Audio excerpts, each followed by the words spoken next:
पहले cease fire हुआ और अब एक ऐसा और कदम उठाया गया है जिससे ये संभावना बढ़ गई है कि शायद अब इस युद्ध को आगे बढ़ाने की आवश्यकता न पड़े। जिस तरह से ईरान ने दुनिया की परेशानी को देखते हुए और इन समस्याओं को ध्यान में रखते हुए कि होर्मुज बंद होने से तेल गैस की कितनी कमी, कितनी परेशानी पूरी दुनिया को देखने को मिल रही है, इस बात पर होर्मुज स्ट्रेट को खोल दिया है। यहां से अब कमर्शियल जहाज़ों की आवाजाही को बहाल कर दिया गया है। ईरान की तरफ से इस पर स्टैंड क्लियर कर दिया गया है। लेकिन ईरान ने ऐसा क्यों किया? क्या वो अमेरिका से डर गया है? क्या वो अमेरिका के दबाव में आ गया? नहीं, बिल्कुल ऐसा नहीं है। ईरान की तरफ से जो शर्तें रखी गई थीं, उन शर्तों में एक शर्त यह भी थी कि लेबनान पर हो रहे हमले बंद होने चाहिए। लेबनान के खिलाफ जो इजराइल कार्रवाई कर रहा है उस पर रोक लगनी चाहिए, अर्थात सीज फायर मुकम्मल होते ही ईरान ने अपनी बात पर होने का एक और उदाहरण पेश किया। ईरान की तरफ से ये दावा जो किया जा रहा था कि लेबनान पर हो रहे हमलों को रोका जाए तो होर्मुज स्ट्रेट पर कुछ बात बन सकती है, और कुछ हुआ भी वैसा ही। बात करेंगे इन्हीं मुद्दों पर और जानने की कोशिश करेंगे कि ईरान की तरफ से, डोनाल्ड ट्रंप की तरफ से जो बयान दिए जा रहे हैं, मसलन कि ईरान अपना यूरेनियम दे देगा, ईरान परमाणु हथियार नहीं बनाएगा, ईरान होर्मुज स्ट्रेट खोल देगा। होर्मुज स्ट्रेट तो उन्होंने खोल दिया, और इस बात को अमेरिका इस तरह से प्रदर्शित कर रहा है कि जिस तरह स्ट्रेट ऑफ होर्मुज खोला गया, ईरान ने वो अपनी शर्तों पर खोला, लेकिन उसे ये दिखाया जा रहा है कि अमेरिका ने दबाव बना करके इसे खुलवाया, और अमेरिका के दबाव में आकर के अब वो अपना यूरेनियम भी वापस दे देंगे, परमाणु हथियार भी नहीं बनाएंगे और लगभग पूरी तरह से सरेंडर कर देंगे। नमस्कार, मैं हूं आशीष त्रिपाठी आपके साथ, और अब इन्हीं मुद्दों पर हम बात करेंगे, जिसमें सबसे पहले और एक बड़ी खबर तो ये आ रही है कि स्ट्रेट ऑफ होर्मुज खुल जाने की वजह से जितने भी कमर्शियल जहाज़ वहाँ से गुजरने वाले हैं उन्हें राहत हो गई है। उन देशों के लिए एक बड़ी राहत है जहाँ पर तेल गैस की सप्लाई की समस्या हो रही थी। स्ट्रेट ऑफ होर्मुज के खुल जाने की वजह से पूरी दुनिया में, भारत समेत पूरी दुनिया में तेल और गैस की ईंधन आपूर्ति की समस्या का निदान हो चुका है। इसके लिए ईरान ने जो शर्त रखी थी, उन शर्तों को माने जाने के बाद ये निर्णय हो सका है।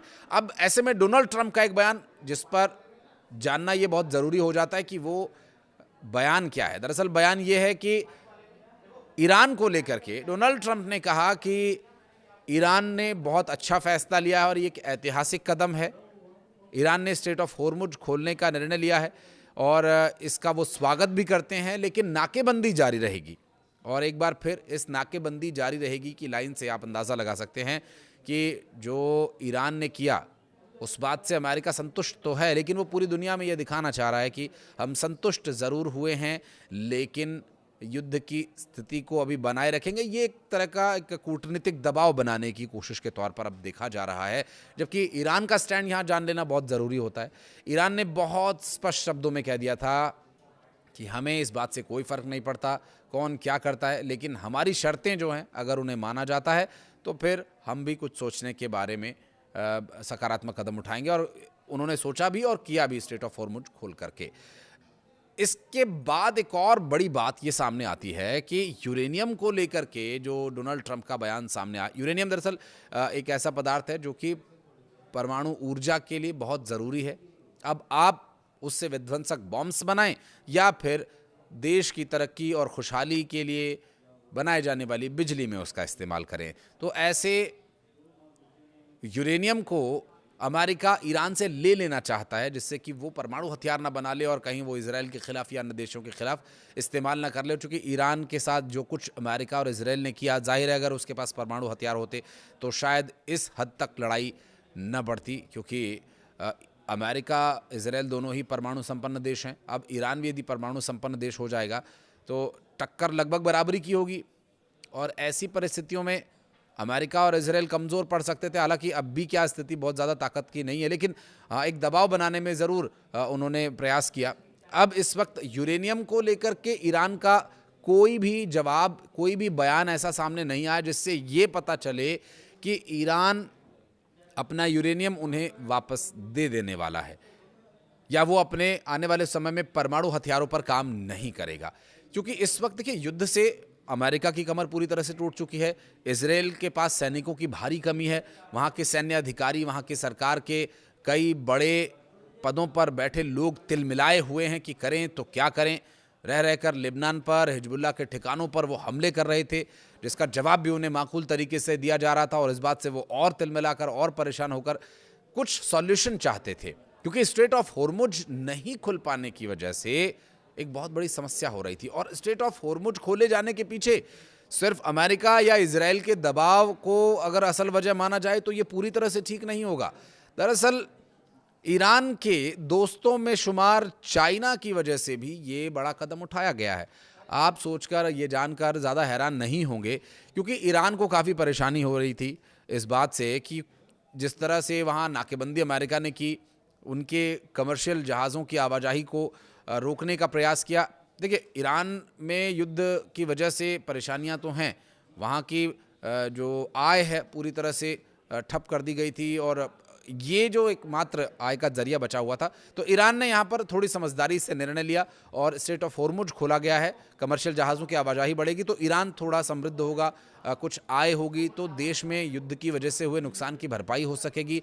और आगे यदि युद्ध के हालात बने रहते हैं तो वो युद्ध के लिए भी खुद को तैयार कर पाएंगे, इसलिए भी ये ज़रूरी था। जैसा कि अमेरिका ने एक समझदारी भरा फैसला ये अपने लिए, अमेरिका ने अपने लिए समझदारी भरा फैसला ये लिया कि पहले उन्होंने सीज़ फायर किया, जो फंसे हुए जहाज़ थे अपने वहाँ से निकलवाए और एक तरह से टोह ली गई, कहाँ माइंस हो सकते हैं, क्या परिस्थितियाँ हो सकती हैं। लेकिन अब सोचने वाली बात यह है कि अमेरिका जिसके पास तेल और गैस का इतना भंडार है, तेल और गैस के लिए डिपेंडेंसी जैसी सिचुएशन नहीं है, तो फिर वो स्ट्रेट ऑफ होर्मुज पर इतना जोर क्यों दे रहा है, क्यों उसकी सांसें यहाँ पर अटकी हुई हैं, इस पर भी बात करेंगे। वो दो महत्वपूर्ण बिंदु आपको बताएंगे जिसकी वजह से अमेरिका को ये स्ट्रेट ऑफ होर्मुज खुलवाना ही था किसी भी कीमत पर, चाहे उसे युद्ध से पीछे ही क्यों ना हटना पड़ता, और लगभग हटा है। सीज़ फायर किया गया है और या तैयारी के लिए समय लिया है, जो भी कारण हो। लेकिन दो बहुत बड़ी बातें हैं जो ईरान के हाथ में अमेरिका की वो कमज़ोर नसें थीं। ये जो होर्मुज है, होर्मुज का जो पूरा इलाका है, स्ट्रेट ऑफ होर्मुज जिसे कहा जाता है, यहाँ पर कुओं से कच्चे तेल निकाले जाते हैं और उसका परिवहन किया जाता है। और ये जो रिफाइनरीज़ हैं, जो पेट्रोल, डीजल और बहुत सारा कई अलग अलग पेट्रोलियम पदार्थ निकाले जाते हैं, उसमें से एक और महत्वपूर्ण पदार्थ निकलता है जिसे हम सल्फ़र कहते हैं। सल्फ़र से बनता है सल्फ्यूरिक एसिड, और सल्फ्यूरिक एसिड से बनती हैं सेमीकंडक्टर हाई क्वालिटी चिप्स, और ये चिप्स इस्तेमाल होते हैं सुपर कंप्यूटर्स में, मिसाइल्स में, ड्रोन्स में, फाइटर जेट्स में, आर्टिफिशियल इंटेलिजेंस में, और ऐसी ही टेक्निकल आइटम्स जैसे कि रडार। इस तरह के जो चिप्स पर चलने वाले हाई क्वालिटी इक्विपमेंट्स हैं, वो चाहे देश की तरक्की के लिए इस्तेमाल हो या फिर किसी दूसरे देश को विध्वंस करने के लिए इस्तेमाल हो, हथियार बनाने के लिए इस्तेमाल हो, ये दोनों ही परिस्थितियों में अमेरिका को ये चिप्स, ये सेमीकंडक्टर्स चाहिए होते हैं। क्योंकि जिस तरह चिप्स को बनाने का काम ताइवान करता है, उसे खपाने का काम अमेरिका कर रहा है। अमेरिका को ये सब कुछ चाहिए होता है, और ताइवान ऐसी परिस्थिति में अमेरिका को आने वाले समय में ये सभी मुहैया नहीं करवा पाता। तो स्ट्रेट ऑफ होर्मुज जब खुला है तो अमेरिका को थोड़ी सांस आई है कि वो अपने उन हथियारों, उन AI, artificial intelligence, missile, radar और कंप्यूटर बनाने का, क्योंकि ज़्यादातर जो टेक्नोलॉजी का काम है वो इन चिप्स के माध्यम से ही होता है। तो इसकी वजह से एक नस तो ये दबी हुई थी अमेरिका की, दूसरी नस ये दबी हुई थी कि ताइवान जो एलएनजी जैसी प्राकृतिक गैस का इस्तेमाल करके बिजली बनाता है, और एलएनजी की सप्लाई बाधित हो जाने की वजह से ताइवान में बिजली की समस्या उत्पन्न हो सकती थी। और अंदर की खबर तो ये है कि ताइवान के पास इस स्ट्रेट ऑफ होर्मुज के खुलने से पहले 10 से 11 दिन की ही बिजली बना पाने लायक एलएनजी बची थी। अगर ये 10-11 दिन और नहीं खुलते तो बिजली का संकट, बहुत बड़ा संकट ताइवान में खड़ा हो जाता, और इस संकट से जो समस्याएं उत्पन्न होती हैं बारी बारी से उस पर नजर डालते हैं। देखिए, सबसे पहले तो वहाँ का जो लोकल इंफ्रास्ट्रक्चर है वो पूरी तरह से ठप हो जाता, क्योंकि बिजली के बिना आज कुछ भी संभव नहीं है।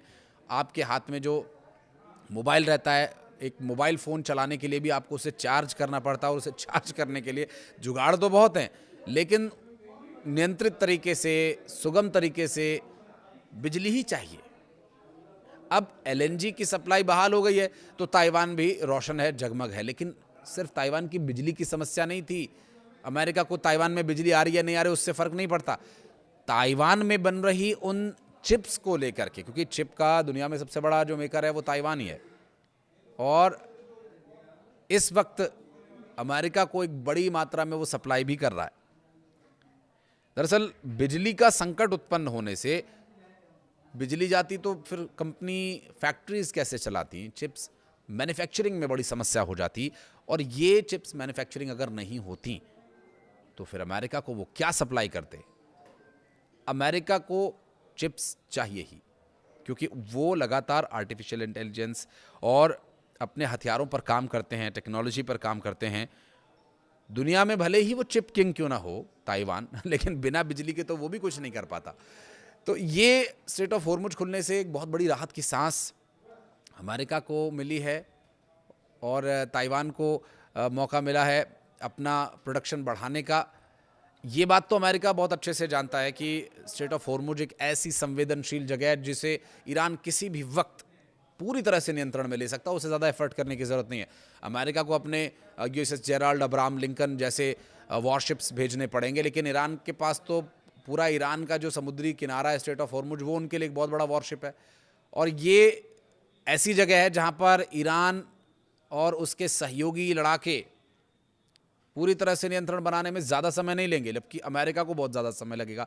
इसलिए अमेरिका ने ये निर्णय थोड़ी कूटनीतिक समझदारी दिखाते हुए लिया कि पहले तो युद्ध विराम किया जाए, फिर लेबनान पर हमले रुकवाए जाएं। इजराइल तैयार नहीं था, इजराइल बिल्कुल भी तैयार नहीं था, और अमेरिका के मानने को भी वो राज़ी नहीं था। और आपने कई ऐसी खबरें भी देखी होंगी जिसमें ये बात स्पष्ट हुई होगी कि अमेरिका और ईरान के बीच चल रहे युद्ध में इजराइल इस सीज़ फायर से बिल्कुल भी संतुष्ट नहीं था। लेकिन अब अमेरिका है, पावरफुल देश है, इसमें कोई शक नहीं है। वो गलत कर रहा है, सही कर रहा है, वो एक अलग बात है। लेकिन उसने फिर इजराइल को थोड़ा लेट डाउन किया, उस पर थोड़ा दबाव बनाया कि दिमाग से काम लो और जो कह रहा हूँ वो करो। तो फिर लेबनान में हमले रोकने पड़े। और अब ऐसी परिस्थिति में अमेरिका के प्रेसिडेंट डोनाल्ड ट्रंप इस मौके का फ़ायदा उठा करके इस बात को इस तरह से प्रेजेंट करने की कोशिश कर रहे हैं कि ईरान को उन्होंने दबाव में ले लिया है और ईरान पर दबाव बनाने में वे कामयाब हो गए हैं, जबकि ये बात पूरी तरह से सच नहीं है। क्योंकि ईरान, अमेरिका, इजराइल के इस युद्ध में अब भी आशंकाएं युद्ध आगे फिर से शुरू होने की बनी हुई हैं, जिस पर कि अमेरिका के बयान से ही बात जाहिर हो जाती है। और चूँकि अमेरिका का बहुत कुछ स्ट्रेट ऑफ हॉर्मुज में फंसा हुआ था, तो सारे पत्ते भले ही उसके हाथ में हो, लेकिन परिस्थितियाँ अब थोड़ी सी सामान्य होती नज़र आ रही हैं। अब देखना ये होगा कि ये परिस्थितियाँ कितने दिन तक बनी रहती हैं, और ये युद्ध अगर ख़त्म हो जाता है तो पूरी दुनिया के लिए शांति अच्छी होगी। लेकिन ईरान का क्या? ईरान को जो नुकसान पहुंचाया गया है, ईरान के ऊपर जो बंदिशें लगाई गई हैं, वो तो वहीं का वहीं है। उसके बारे में तो कोई बात कर ही नहीं रहा है, उसकी तरफ किसी का ध्यान ही नहीं जा रहा है। ना तो अमेरिका इस बारे में कुछ बोल रहा है, ना इजराइल के द्वारा इस बारे में कुछ कहा जा रहा है। और ईरान जिन शर्तों पर ये मांग कर रहा था, उन शर्तों के माने जाने के बाद से अब अपने आप को रिबिल्ट करने की ओर संभवतः देख रहा हो, जिसके लिए उसने ये निर्णय लिया हो सकता है। आपको क्या लगता है ईरान ने ये निर्णय क्यों लिया? आप कुछ इस बारे में कहना चाहें तो कमेंट सेक्शन में ज़रूर बताइएगा। वीडियो को यहाँ तक देखने के लिए बहुत बहुत धन्यवाद।